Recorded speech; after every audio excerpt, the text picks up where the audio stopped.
সর্বশেষ আপডেট আন্তর্জাতিক সংবাদে আপনাকে স্বাগত। শুরুতেই সংবাদ শিরোনাম। হরমুজ প্রণালীতে মাইন বিস্ফোরণ, তেলবাহী ট্যাঙ্কার ধ্বংস। থাকছে বিস্তারিত প্রতিবেদনে। এরপর জানিয়ে দেব, চাপ দিয়ে ইরানের ইচ্ছাশক্তিকে দুর্বল করা যাবে না, মেজর জেনারেল সাফাভি। থাকছে বিস্তারিত প্রতিবেদনে। সর্বশেষ থাকছে, ইরানের পাল্টা হামলায় থমকে গেছে যুক্তরাষ্ট্রের আঞ্চলিক কৌশল সেনা মুখপাত্র। সব ধরনের সংবাদ সবার আগে পেতে আমার WNews24 চ্যানেলটি সাবস্ক্রাইব করে সাথে থাকুন। এতক্ষণ শুনছিলেন সংবাদ শিরোনাম, এবারে বিস্তারিত। হরমুজ প্রণালীতে মাইন বিস্ফোরণ, তেলবাহী ট্যাঙ্কার ধ্বংস। হরমুজ প্রণালীতে মাইন বিস্ফোরণে একটি জাহাজ ধ্বংস হওয়ার খবর পাওয়া গেছে। একটি তেলবাহী ট্যাঙ্কার রাডার AIS ব্যবস্থা বন্ধ করে হরমুজ প্রণালী পার হতে গেলে নৌ মাইনের আঘাত হানে এবং তা বিস্ফোরিত হয়। 26 জুন ইরান সতর্ক করে জানিয়েছিল যে হরমুজ প্রণালী দিয়ে যাতায়াতের ক্ষেত্রে তেহরান নির্ধারিত নৌপথ ব্যবহার করতে হবে। একই সঙ্গে কৌশলগতভাবে গুরুত্বপূর্ণ হরমুজ প্রণালীর উপর তাদের সার্বভৌমত্ব ও সার্বভৌম অধিকার পুনর্ব্যক্ত করেছে ইসলামী প্রজাতন্ত্র ইরান।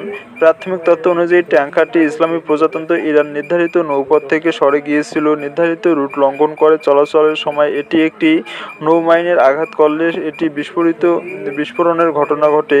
হরমুজের জাহাজ চলাচলের ক্ষেত্রে নিজেদের নির্ধারিত জলপথ অনুসরণ করার নির্দেশ দিয়েছিল ইসলামী প্রজাতন্ত্র ইরান। এর আগে বারবার সতর্ক করে ইরানি কর্তৃপক্ষ বলেছিল যে নির্ধারিত নৌপথ ত্যাগ করে চলাচলকারী জাহাজগুলোকে এর পরিণতি ও প্রতিক্রিয়ার মুখোমুখি হতে হবে। প্রাথমিক প্রতিবেদনে বলা হয়েছে, ট্যাঙ্কারটি ইরানের নির্ধারিত নিরাপদ সামুদ্রিক চলাচল করিডোর থেকে সরে গিয়ে এবং সতর্কতা উপেক্ষা করে নিরাপদ নৌপথের বাইরে একটি এলাকায় অবস্থান করেছিল। হরমুজ প্রণালীর ব্যবস্থাপনায় তথা নিয়ন্ত্রণ ইস্যুতে মতনৈক্যের জেরে চলতি মাসে ফের সংঘাত জড়িয়েছে ইরান ও যুক্তরাষ্ট্র। গত 8 জুলাই মার্কিন প্রেসিডেন্ট ডোনাল্ড ট্রাম্প ঘোষণা দেন যে যুক্তরাষ্ট্র ইরানের মধ্যে গত মাসে স্বাক্ষরিত সমঝোতা স্মারকে উল্লিখিত যুদ্ধবিরতি আর কার্যকর নেই। এরপর থেকে যুক্তরাষ্ট্র ইরানের মধ্যে পাল্টাপাল্টি হামলা চলছে।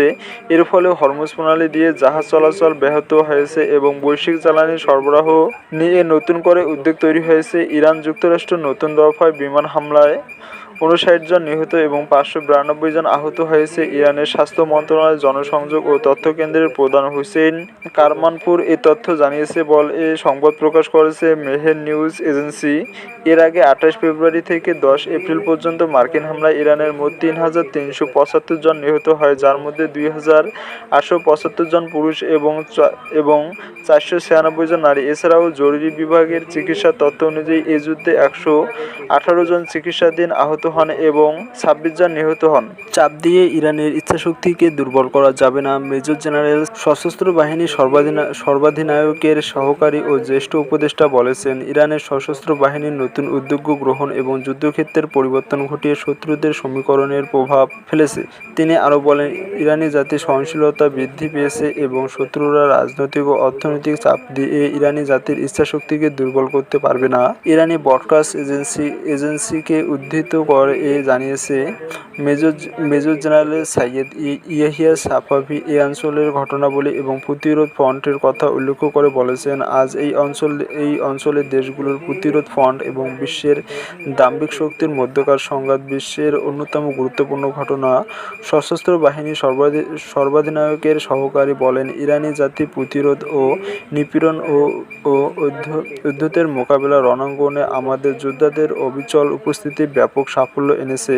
তিনি বলেন, আজ শিশু হত্যার শাসন ব্যবস্থাগুলো ক্ষমতার পতন এবং পশ্চিম এশিয়া অঞ্চলের অন্যতম গুরুত্বপূর্ণ শক্তি হিসেবে ইরানি জাতির শক্তি বৃদ্ধির লক্ষ্য দৃশ্যমান। তিনি আরও বলেন, এমনকি পশ্চিমা বিশ্লেষক এবং গবেষণা কেন্দ্রগুলোও বিভিন্ন ক্ষেত্রে ইরানের শক্তির বৃদ্ধিকে স্বীকার করে। আজ ইসলামী প্রজাতন্ত্র ইরান বিজ্ঞান, প্রযুক্তি, চিকিৎসা এবং প্রতিরক্ষা বিভিন্ন ক্ষেত্রে উল্লেখযোগ্য অগ্রগতি অর্জন করেছে। ইরানের বৈজ্ঞানিক শক্তির কথা উল্লেখ করে মেজর জেনারেল সাফাভি বলেন, ইরানের বৈজ্ঞানিক এবং চিকিৎসা প্রযুক্তির অগ্রগতি ইরানি বিজ্ঞান ও চিকিৎসা এবং তরুণদের প্রচেষ্টার ফল।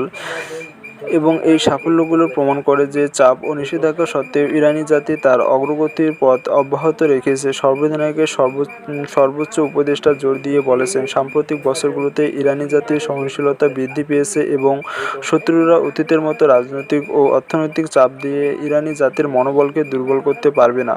ইরানের পাল্টা হামলায় থমকে গেছে যুক্তরাষ্ট্রের আঞ্চলিক কৌশল সেনা মুখপাত্র। ইরানি সেনাবাহিনীর মুখপাত্রের দাবি, যুক্তরাষ্ট্রের প্রতিশ্রুতি লঙ্ঘনের জবাবে ইরান পাল্টা হামলা ওয়াশিংটনকে তার আঞ্চলিক কৌশল স্থগিত করে নতুন করে পর্যালোচনা করতে বাধ্য করেছে। শনিবার টেলিভিশনে দেওয়া এক সাক্ষাৎকারে ব্রিগেডিয়ার জেনারেল মোহাম্মদ আকরামিনিয়া বলেন, ইরানের সেনাবাহিনী এবং ইসলামী বিপ্লবী গার্ড বাহিনীর সমন্বিত অভিযান, যার মধ্যে বিমান হামলা, ক্ষেপণাস্ত্র হামলা এবং ড্রোন অভিযান ছিল, কুয়েত, কাতার ও ইরাকের এরবিলের যুক্তরাষ্ট্রের অবস্থানগুলোকে লক্ষ্য করে পরিচালিত হয়েছে। তার দাবি, এসব অভিযানের ফলে যুক্তরাষ্ট্রের আঞ্চলিক কৌশল কার্যত থমকে গেছে এবং ওয়াশিংটনকে তার কৌশলগত অবস্থান পরিবর্তন করতে হয়েছে। ইরানের সাম্প্রতিক পাল্টা সামরিক অভিযান সম্পর্কে আকরামিনিয়া বলেন, গত মাসে স্বাক্ষরিত এক সমঝোতা স্মারকের অধীনে যুক্তরাষ্ট্র যে প্রতিশ্রুতি দিয়েছিল তা লঙ্ঘনের পর ইরান হামলা শুরু করে। একই সঙ্গে তিনি অভিযোগ করেন, সমঝোতা স্মারক অমান্য করে যুক্তরাষ্ট্র হরমুজ প্রণালীতে একটি অবৈধ নৌপথ প্রতিষ্ঠার চেষ্টা করেছিল। তার ভাষ্য অনুযায়ী গত 15 দিনে ইরানের অভিযানগুলো জর্ডান, কুয়েত ও বাহরাইনে অবস্থিত মার্কিন সামরিক ঘাঁটিগুলোকে লক্ষ্য করে পরিচালিত হয়েছে। তিনি এসব স্থাপনাকে মধ্যপ্রাচ্যে যুক্তরাষ্ট্রের অন্যতম গুরুত্বপূর্ণ সামরিক অবকাঠামো হিসেবে উল্লেখ করেন।